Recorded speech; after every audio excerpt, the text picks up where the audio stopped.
Hello everyone. आज आपण बनवणार आहोत दिवाळी फराळ विशेष रुचकर आणि खुसखुशीत अशा करंज्या. करंज्यासाठी जास्त तेल वापरायची गरज नाही आहे. असं नाही आहे की जास्त तेल वापरलं तरच करंज्या खुसखुशीत होतात. कमी तेल वापरून सुद्धा छान अशा करंज्या आपण बनवू शकतो. चला मग, त्यासाठी मी घेतला आहे 1 वाटी मैदा आणि ह्याच्यामध्ये आपल्याला 2 चमचे तूप घालायचे. तेलाच्या ऐवजी तूप घालायचे. तेल आपण नंतर वरून लावणार आहोत. ठीक आहे. थोडंसं मीठ चवीपुरतं तुमच्या अकॉर्डिंग आणि 2 चमचे मी इथे तूप घालून घेतलं आहे. तूप गरम वगैरे करण्याची काहीही गरज नाही, जसं आहे तसंच घालायचं. आणि त्याच्यानंतर थोडंसं पाणी घालून पीठ छान असं कडक गोळा मळून घ्यायचा. कडक गोळा 2 ते 4 मिनटं लागतील या प्रोसेसला तुम्हाला.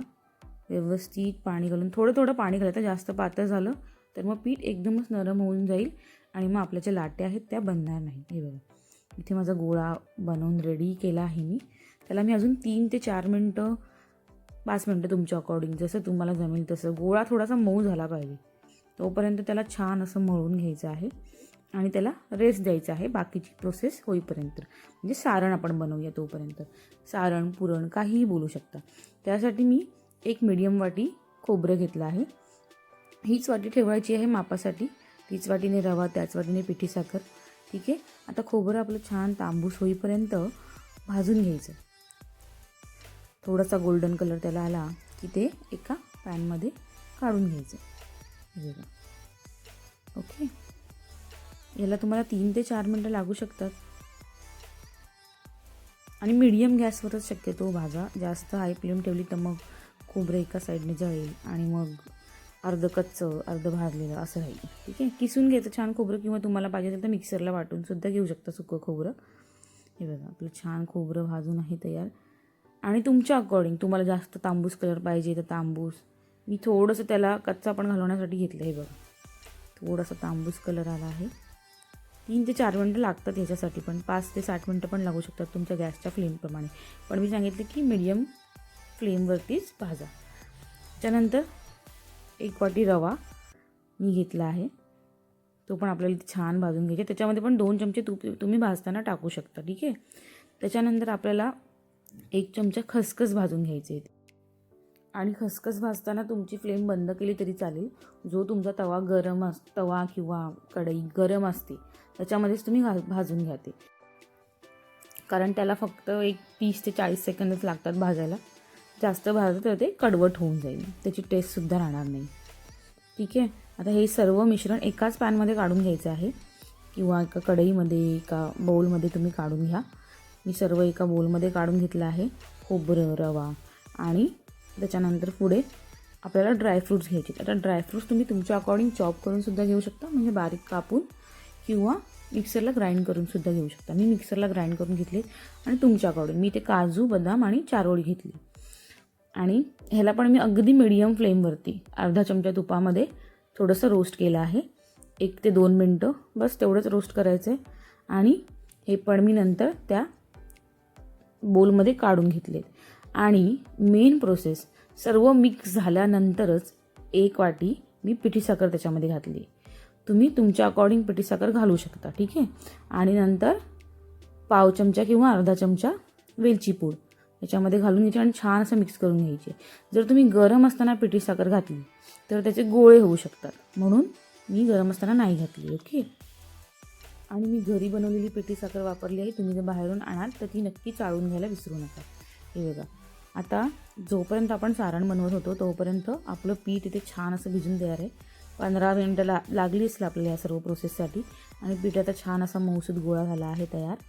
त्यानंतर आपल्याला थोडंसं हातावर कोमट तेल घ्यायचं आहे आणि पुन्हा त्या गोळ्याला लावून थोडंसं असं छान नरम होईपर्यंत मळायचं. 2 ते 3 मिनटं हाताला तेल लावून मळायचं. 2 ते 3 वेळा हाताला तेल लावलं तरी चालेल. आणि मग त्यानंतर त्याचे छान छोटे छोटे गोळे करून घ्यायचे. तुम्ही एकत्र रोल करून सुद्धा गोळे कट करून घेऊ शकता. मी असे करून घेते कारण त्याला छान असा गोल हे येतो आणि चुण्या राहत नाहीत त्याच्यामध्ये. कारण चुण्या राहिल्या तर लाटी लाटताना आपल्याला त्रास होणार. हे बघा, पातळ अशा लाट्या मी लाटते. तुम्हाला जर डबल गोळा पाहिजे तर तुम्ही डबल गोळासुद्धा घेऊ शकता. मी जे प्रमाण सांगितलं आहे त्याच्यामध्ये तुम्ही 20 ते 22 करंज्या आरामात बनवू शकता. आणि जर तुम्हाला थोडासा लाटी जाड पाहिजे तर त्याच्यामध्ये 15 करंज्या मिनिमम होऊ शकतात. हे बघा, हा सगळ्या लाट्या बनवून तयार आहेत. आता आपण यामध्ये सारण भरून घेऊया.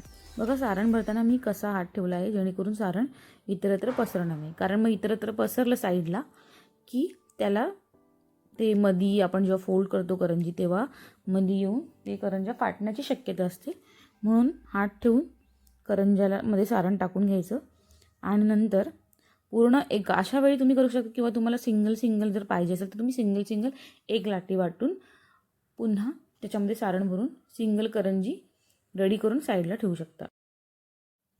मी असे 6 ते 7 लाट्या लाटून घेते आणि मग एकत्रच करंजा भरते. आणि फॅनखाली बसवू नका कारण तुमच्या लाट्या सुकतील आणि मग करंजा फुटतील. ठीक आहे, वारा जास्त लागला नाही पाहिजे लाट्यांना. शक्यतो अशी कामं फॅन विनाच करायची असतात. हे बघा, मी साईडला ह्याला पाणी लावून घेतलं आहे. तुम्ही दुधाचा सुद्धा वापर करू शकता. मी पाण्यानेच फोल्ड करते करंजा, फक्त व्यवस्थित लॉक झाल्या पाहिजेत.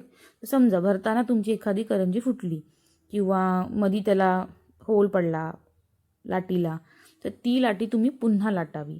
त्याच्यावरतीच करंजी किंवा सारण भरून रेडी करू नये. ठीक आहे, हे बघा, इथे माझ्या करंजा आहेत रेडी. अशा मी कातणीने त्याला, तुम्ही तुमच्या अकॉर्डिंग कातणी, तुम्हाला जर साच्यामध्ये आवडत असेल तर तुम्ही साच्यामध्ये सुद्धा भरू शकता, पण मी शक्यतो कातणीनेच रेडी करते. हे बघा, आपल्या करंजा रेडी आहेत. आणि मेन गोष्ट, आपण जेव्हा करंजा तळायला घेतो तेव्हा जास्त हाय फ्लेम पण नाही ठेवायची. हाय फ्लेम ठेवली तर करंजांना बबल्स येणार आणि करंजा फुटू पण शकतात जास्त हाय. त्यामुळे मीडियम टू हाय फ्लेमवरतीच करंजा तळायच्या आणि त्याला छान असा गोल्डन कलर येईपर्यंत तळायचं मस्तपैकी. आणि रेडी करून ह्या आपल्या करंज्या झालेल्या आहेत, एकदम रेडी. दिसायला एकदम मस्त दिसत आहेत ना, खुसखुशीत आहेत खाण्यासाठी, तर एकदम सुंदर. नक्की करून बघा आणि कमेंट बॉक्समध्ये नक्की सांगा की कशा बनल्या आहेत. आणि लाईक, शेअर आणि सबस्क्राईब करायला विसरू नका चॅनलला. ओके, हे बघ, करंजा मी काढून घेतले. अशा सर्व करंजा मी ह्या फक्त 1 तासातच बनवल्या आहेत. 1 ते सव्वा तास लागतो ह्याच्यासाठी. तर तुमचं जास्त असतील तर अर्धा तास एक्स्ट्रा डबल बनवायसाठी, कारण सारण बनवायला काय जास्त वेळ लागत नाही. ठीक आहे, त्यामुळे 20 ते 25 करंजा तुम्ही एका तासाभरात बनवू शकता. असं काय नाही की खूप काही कठीण आहे, खूप इझी आहे. फक्त जिद्द पाहिजे मनात, हो ना. ठीक आहे, चला मग लाईक, शेअर आणि सबस्क्राईब करायला विसरू नका. Thank you for watching my videos. Thank you everyone.